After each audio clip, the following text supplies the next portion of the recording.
Hi, Nevin. Thanks for joining us today. Hi, thanks for having me. We have Nevin Freeman, who's CEO of Reserve Protocol. And I'm really excited because we're going to talk about algorithmic stablecoins. So, algorithmic stablecoins are a dream of crypto, right? We already have digital currency that's separated from, the government, which is Bitcoin, but it's very volatile. Maybe one day it'll be stable, but for now it's pretty volatile. And so the idea of something that's a little more stable, or at least references a asset that is a relatively stable unit of account, is like a very, very appealing idea. And it's probably key to helping crypto be a little bit separate from the traditional and resistant to efforts to be isolated from the traditional financial and monetary world. And so it's a really important topic, but it's also one a lot of people have tackled. And so I'm very eager to hear about it today. Nevin, thanks so much for joining us. Yeah, thanks again for having me. And early on, I referred to myself as CEO, but as these things grow, it's sort of silly to try to pretend to be the CEO of a protocol that ends up including so many people across different time zones and so on. So I think of myself as the co-founder. Okay, great. So, co-founder, once CEO, now glorified janitor um, Exactly. of Reserve Protocol. Yep. Great. And before we dig in, I often have a lot of I'm excited to talk about this topic, but I don't want to be too prescriptive. So I wonder if, from your perspective, there's a topic you think would be more interesting to talk about that you've been focused on a lot recently, that you've been wanting to say and is contrarian, or if this topic sounds like something you want to dig into. Yeah, let's just jump in and talk about that dream, that idea of an algorithmic stablecoin, and I can share sort of the perspective and conclusion we came to and see what you think of that. So early on at Reserve, we thought And a lot actually, about. right before we do, could you, just because you'll be better at it than I will, can you help our audience understand why you're such a good guide and expert on this subject, and then we'll dig into it?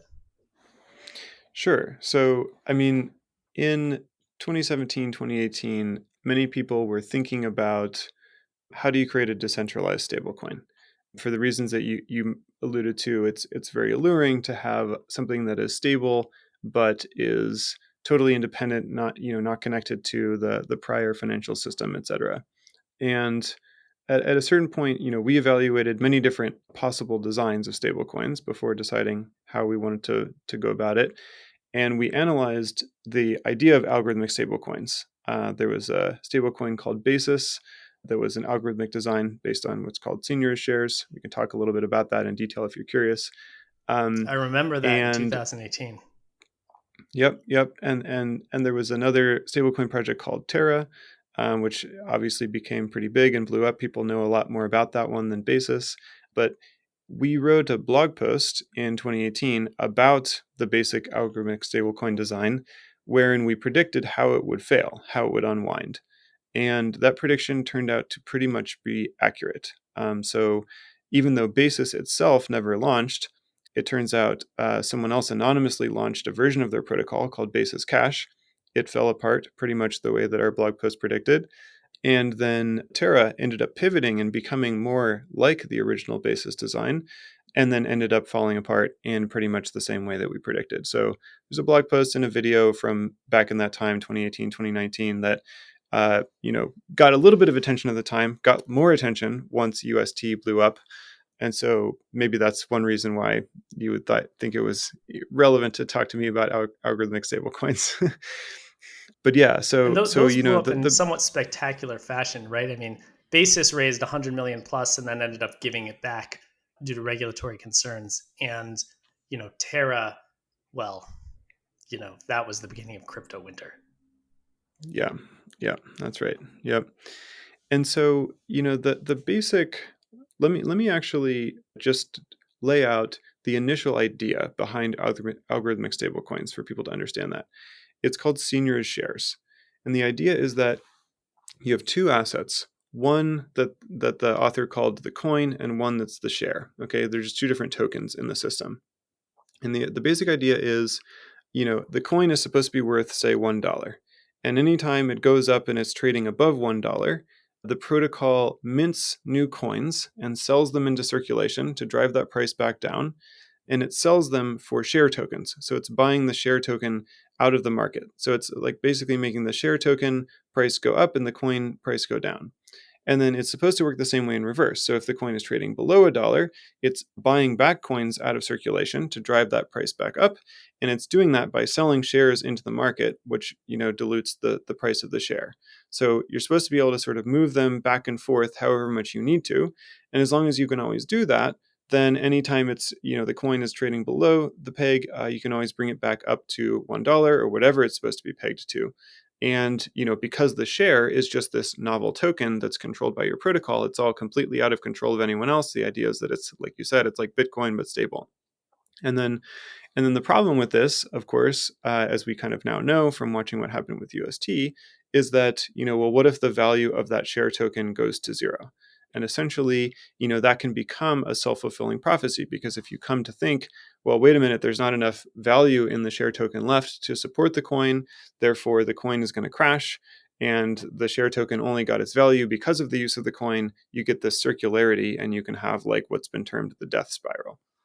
And so that's, what the point that I always want to make here is that, like, yes, that's how it works, but also it was totally possible to just think that through beforehand. We didn't need to run the experiment of risking, billions of dollars of people's money and having them lose that money in order to learn that that wasn't going to work. It was obvious enough that we just thought about it and wrote a blog post and decided not to build something like that, because we thought about it too. It's a very intriguing design. And so I think that's a good existence proof. It's a good sort of reminder that, like, these, not everything is possible to think through in advance. Artificial intelligence, for instance, it's so complicated and there's so many different ways it can go. There aren't simple economic rules that you can use to reason about how things are going to go in the future. And there's just an enormous amount of uncertainty. But some things, like stablecoin designs, tend to be much more analyzable. And so I always encourage people to, like, actually try to think about those things rather than just randomly doing them. I think back in 2018, when Basis returned all its investor money, I think it may have decided it knew that answer in advance and then Could partially be, used the regulatory concerns as an excuse. I could wouldn't, be. Yeah. I have no actual inside knowledge, but I wouldn't be surprised if that were the case. Yeah. Yeah. I wouldn't So either. I'm with you. I think these things are much more predictable than people think.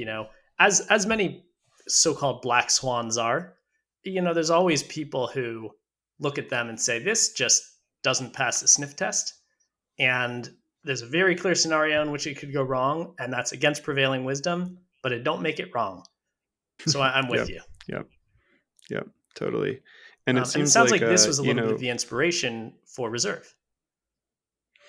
yeah, yeah, that's right. Yeah. So basically, having explored the space of possible options as best we could, we ended up concluding that, if you want to have an asset that's not pegged to the dollar, that's not a direct tokenized dollar representation, but it still has some stable value, like, we ended up determining, well, you have to make some compromises.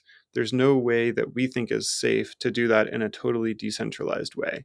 And so, in a way, our solution is kind of very, very conservative. We're basically just saying, like, well, you know, what if we just made it something that was totally dependent on traditional financial assets, something that basically mirrors the solution that people today have already individually figured out and use all the time to preserve their purchasing power over time, which is like your retirement portfolio. So, if someone has like a 401k or just a vanilla retirement portfolio, they tend to hold, a bunch of stocks and bonds in, the country that they're from. Maybe if they're a very cosmopolitan person, they have like a more global retirement portfolio that bridges different countries. And so the basic long-term idea with Reserve, for having a currency that is, that is not controlled by central banks, that is totally different from fiat money, but is stable and conservative, is like, well, let's just take that same bundle of assets that you would hold as your retirement portfolio and put them all together on chain instead of in a brokerage account, and have a token that represents that entire portfolio, and then use that token as money. So you can use it as a store of value, you can directly spend it. And sort of that's the sort of simple, dumb idea behind Reserve. And it's very hard to implement because things aren't tokenized yet. So there's a whole lot of work that has to be done to get there. But in the world where we do actually tokenize all existing financial assets, then it will actually be kind of easy in a way.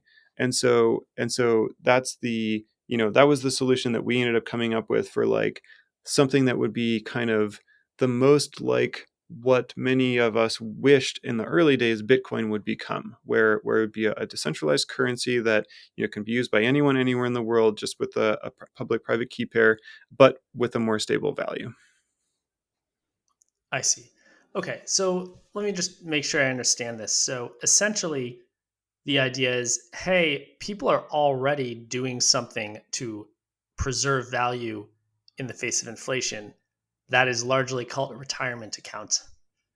Yeah, and and so why don't we just use that as the collateral? So right. is the idea that people will give Reserve Protocol a dollar, that dollar will be put in these types of assets which grow, and that will gradually over collateralize the reserve stable token more and more over time? Sort Or of. am I So, misunderstanding so that? And in particular, does the stable asset, is that indexed to the value of the portfolio and the collateral, or is it stable with reference to some off-chain asset yeah, like the yeah. dollar? So we have this concept called an R token. An R token is the thing that you can build with the Reserve Protocol. And the protocol itself is actually a sort of factory contract, kind of like Uniswap, where anyone can deploy a Uniswap trading pair, and that like deploys a new smart contract that implements that trading pair. Anyone can sort of go to the Reserve Protocol and deploy a new R token, which sort of creates this copy of all the contracts, and then you have your own R token that you can manage however you like. With an R token, to answer your second question, the value of the R token is just pegged directly to the collective value of all of the assets in the basket. And that's just because the R token itself is the simple definition of it is it's a token that can be issued and redeemed for the entire set of assets in that basket. So if there's an R token that's like, let's say 50% USDC, 50% Pax Gold, just to make up a simple example, you could show up with that 50% USDC and 50% Pax Gold. You deposit them into the R token smart contract, and you get the relevant number of R tokens back. And then you can send those to me, you can trade them around or whatever, and then I can go and redeem those R tokens and get the exact amount of collateral out of that contract. It's like a very simple basic idea. And then there's a bunch of different mechanisms where that collateral can generate yield if it's yield bearing, if they're yield bearing assets, and then that yield can be directed between the R token holders and the reserve rights stakers. Reserve rights is the governance token in all of this, and there's some other mechanisms, but that's the basic idea. And so to your first question of like, does someone put in a dollar and then we sort of take that dollar and buy these assets? Well, kind of, but not really, because if you're someone who's actually minting the R tokens, you don't show up with dollars, you show up with those actual assets in order to mint it. But if you're an ordinary user, you probably won't participate in minting and redeeming of these assets. That's something that like arbitrageurs would most likely do. You would just go buy them on an exchange or in a fintech wallet or in a DEX or whatever. And if the value of that token is the market price is driven up high enough where there's a divergence between that market price and the value of the underlying assets, an arbitrager might go deposit more of those assets, mint more of the R token, and go sell that on the exchange that you've just bought it at in order to keep those prices in line. I And see. they profit a little bit by doing that. I see. So it is basically a fully collateralized and redeemable portfolio of assets represented by an index token. And you could create any That's right. kind of index token you want. Maybe it's a Exactly. USD index token. Maybe it's Yep. a basket of commodities and currencies, and it's Exactly. an index token of that. Yep. Interesting. Okay. And so, just one more kind of clarifying question here. Let's take the idea, because I think this may put the difference in relief. Let's take the idea of a USD backed R token. How is that different than DAI? Or is Reserve Protocol essentially enabled generalizations of the Maker DAI framework? Well, yeah, it's a good question. So there is a difference. It's not that you can implement something that's equivalent to DAI with the reserve protocol, because it's a little confusing to explain, because Maker kind of has like two different collateral types, at least the way I think about it. There's the original Maker design, where you can deposit volatile collateral and borrow DAI against that. So you might deposit, $2,000 worth of ETH in order to borrow $1,000 worth of DAI, for instance. And then with the PSM, I think it's the PIG stability module, you can deposit one-to-one US dollar stablecoins for DAI. So you could deposit 1,000 USDC and get 1,000 DAI. That second part is actually more similar in a way to the reserve protocol, because you're depositing one-to-one. But the part where you can deposit, volatile collateral that is, has a different value from the stablecoin that you're then receiving from the protocol, where you're kind of loaning the newly minted DAI, that's a little bit different. And there isn't really a mechanism for that in the reserve protocol. The last caveat I would add, though, is that you can, and we've seen this start to happen already with the protocol, you can deposit assets that are tokenized positions from other DeFi protocols. So let me give you an example of that and how that's relevant here. You could have an R token where, in order to mint the R token, you go deposit, say, USDC into Compound, and then that USDC can be lent out via Compound. And when you deposit the USDC, you get CUSDC, right? It's like that little coat check token that anyone can then go back to Compound and redeem that position. You can then go use CUSDC as one of the collateral assets for an R token, if the basket is defined to include that, which some of them are. And so what that means is that, in a way, that R token, when you redeem it directly for CUSDC, but then you could go redeem the CUSDC for USDC.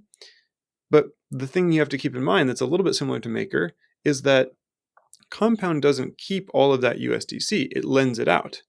And it may lend it out against collateral like ETH, right? So you have this position, which is, in a way, a little bit similar to Maker and DAI, because it's actually the value of that ETH that is preserving the value of that CUSDC, or whatever the collateral is in You can Compound peel at that back the time. layers of the onion and you may still get to an over Exactly. And you still get collateralized something that's a volatile little bit position. similar. I Right. see. Right. Got it. Interesting. Yep. And Yep. and so this also, I guess the idea is this also solves a little bit of the well, who would want to tie up their collateral question, because you can still earn yield on your collateral, right? And then you can post that. It's not necessarily that you're giving up a yield generating instrument for something that is either not a yield generating instrument or, isn't as yield generating as your opportunity cost might be. Yeah. Yeah, totally. Does it work for me to got it. share a screen and show a window here, or? We're on YouTube, so those in audio won't be able to see it, but we can post it in the show notes. This is great because it's important to sometimes jump out of the general and into the particular so that we actually know what we're talking about instead of using a bunch of buzzwords. So I'm excited to walk through this real quick. Totally. So yeah, so this is Register. It's the main interface where you can see the tokens that exist on the Reserve protocol so far, which has only been out for a few months, so there's not a whole lot, but it's getting going.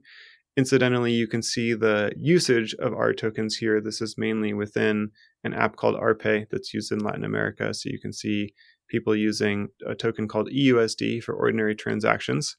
Where you can see a lot of really small matters. value. Yep, Latin exactly. Yeah. Yep. But yeah, following on our conversation there, I wanted to show there's this one called High USD, High Yield USD, that someone just deployed, which it's interesting because so you can see, if you hold this token, it's US dollar denominated. It's based on US dollar stablecoins. The current estimated yield is 8%. You can also stake your RSR and get 9.8%, but I'll skip that. That's not really what we're here to talk about. Like we were just talking about, you have these assets in the basket that you can see here, the different percentages, which themselves are based on other DeFi protocols. So here, for instance, you have DAI that has been deposited in a protocol called Flux, which is kind of like Compound, but you're lending against tokenized treasuries. Or or FUSDC. Similarly, it's lent out via Flux with USDC. And there's a couple others that are a little bit more complicated. But so what's so cool about this is, you can just go and purchase high USD and like experience that DeFi type yield and not have to go interact with these complicated protocols. So you could just go buy this token on a DEX, or if it's eventually listed on centralized exchanges, you could do that there. As you can see, it's small. It just got started. The bigger R token so far is called EUSD. It's been going for, another month and a half or something. And similarly, this has the backing of those different types of assets. But in this case, the yield isn't directed to the R token holders. It's directed to the stakers. So anyway, we don't need to go into a ton of detail there, but just to give like a little bit of a concrete taste, that's kind of how these R tokens work in practice. Interesting. Okay, got it. So I understand this can be used for wealth protection, right? Insofar as an index token over something that might, have yield or be protected from inflation. But it's also a stable coin, right? And a way for people to just pay permissionlessly in a token-based system rather than through the fiat banking rails. So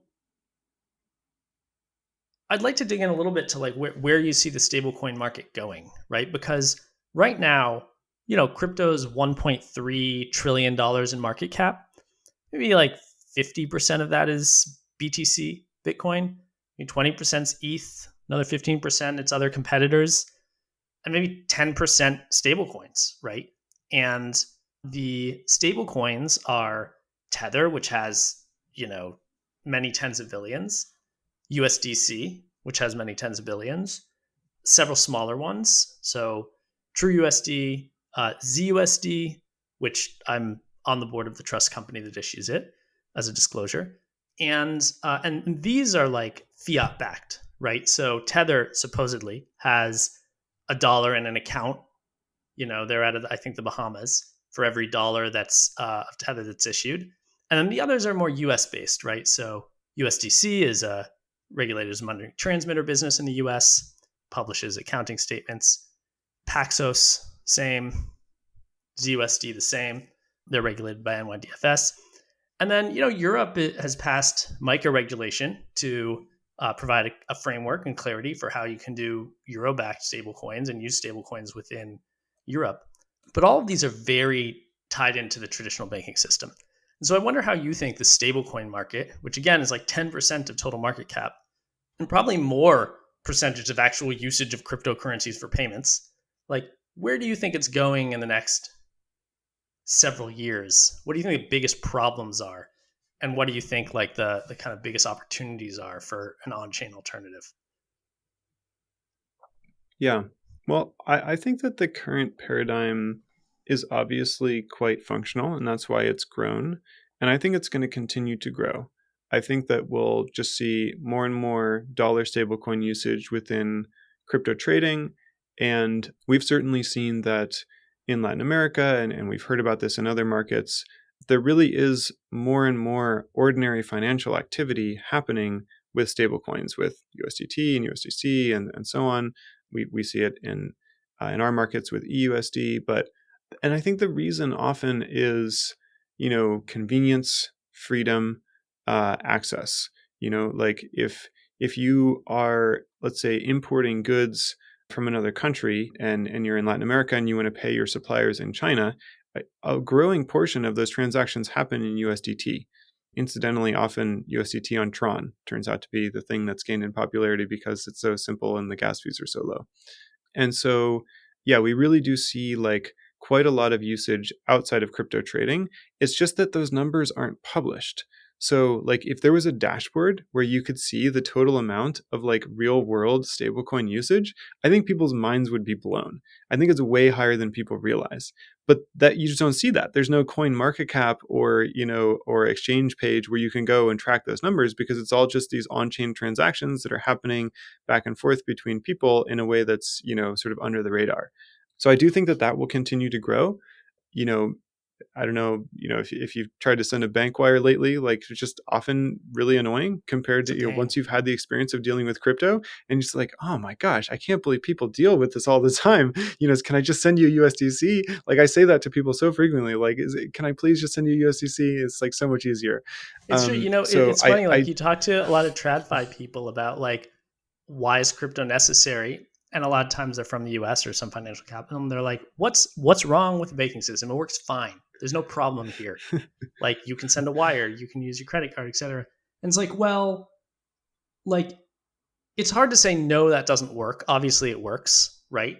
But like the particulars actually matter a lot. I mean, it just yeah, wires get caught up internationally. They're a pain in the butt. I always get nervous around whether I put yeah, the wire information incorrectly. It's like it's kind of a mess, And then like you're right. Probably the places where the delta is biggest and you need it the most are the places that like the G7 aren't paying attention to. yeah, yeah, yeah, totally. Yeah. So basically in the near term, I mean, regulation could be the wild card there. If there are strict enough regulations that they really do make it impossible to operate in the way that we've been operating with US dollar stablecoins, that could change the game board quite a lot. But unless that happens, and I don't think it will, I don't think that we will like collectively outlaw those as a society. I just think it's going to continue to grow. And in a way, what Reserve is doing is, it's offering people a way to, in the short term, like get yield on top of those dollar stablecoin assets in a simple way. But in the long term, it's really based around the idea that like maybe at some point people will not want dollars anymore. And I don't wish that upon us. I think it'd be better if the dollar stayed strong and functional forever.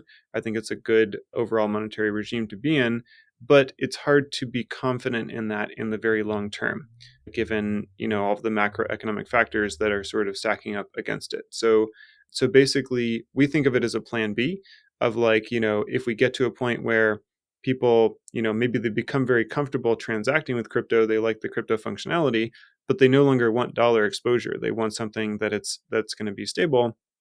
And so, obviously you can switch to other fiat currencies, but you kind of have the same problem no matter which way you turn in the long run of history with fiat currencies. So basically, obviously our big long-term perspective is that it might be useful to have something that is based on hard assets, and in a way it's very similar to just using gold as money. It's like using gold as money but diversifying instead of having it just be a single asset. So yeah, I think that could be basically the optimal form of money for the world in the long term, but it's not something that I think is going to happen next year or the year after. Like I think in the near term, we're just going to continue to see the current things that are working grow a whole lot more. That's one scenario. And I think the counter, right, is well, today people tend not to actually use the dollar as a store of value. I mean, they do to a certain extent, but for the bulk of their savings, they do put it in retirement accounts. They do put it in stocks and bonds, right? That's true. And so, Yeah, it's true. I imagine the total market cap of all the stocks, equities in the world is larger than the money supply. I think that seems intuitive to me. I think so. And I'm pretty so, sure. so yeah, yeah, I'm pretty sure too. So, um, so that there already is a little bit of that division. So it makes sense that that would be how crypto plays out as well. But I worry that actually what may happen as a result of stablecoins is that dollar dominance becomes further entrenched, right? Because now you have all these people in Latin America who are using the dollar, who actually probably had trouble using the dollar before, and ends up marginalizing a lot of these other currencies, right? Local currencies, and ending up with just further dollar dominance. I mean, what's crazy about the current stablecoin market is it's like 99% USD backed, right? And yet Hmm. US Hmm. dollar does not have 99% dominance of US of currency globally, right? Yeah. So for some reason, there seems to be this winner take all dynamic in stablecoins. And I wonder if Hmm. that will actually lead to more dollar dominance and thus more reliance on, an inflationary instrument until one day that breaks and the consequences are even worse.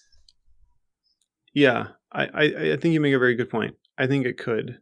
And I think that the reason for that sort of 99% dollar dominance in stablecoins, I speculate that it's because exchanges don't want to divide up the liquidity on their trading pairs. So like if you're Binance and you already have, a bunch of trading pairs against dollar stablecoin, and it's like, well, should we create euro pairs for everything, for the 500 plus however many tokens are traded on Binance? It's like, well, that's just going to divide the liquidity.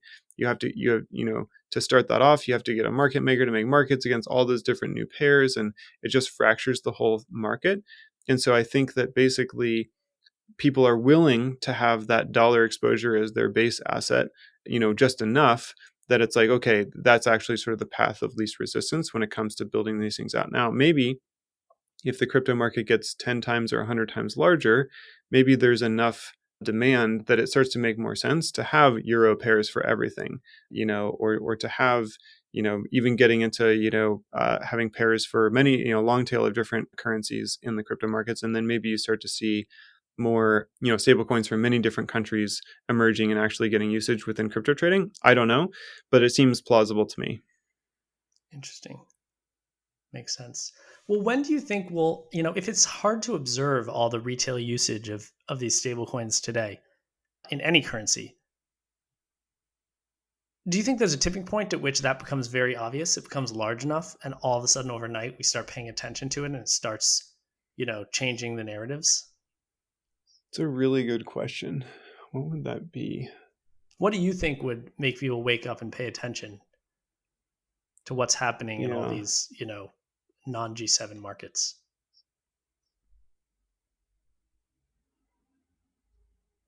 Well, one thing And that sometimes you we've can't predict the noticed, tipping point, even if you know there is one. yeah, I think it will be, okay, I don't know, but my speculation is that it might be when there's a single platform or app that's facilitating a huge amount of the usage, and the usage that it's facilitating is on chain.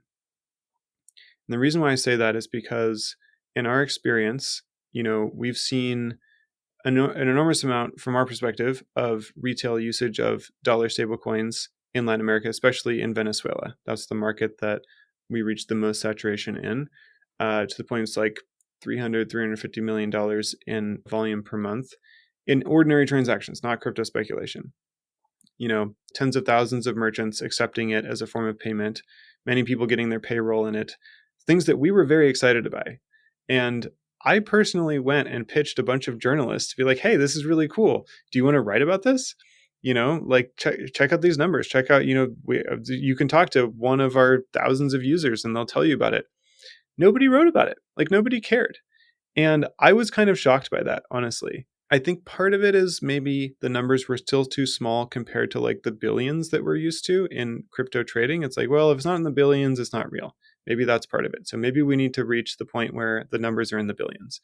But another thing is that I think that because our application allows people to transact with these stablecoins off chain, because of gas fees, we couldn't do it on Ethereum layer 1, and we did it before L2s existed.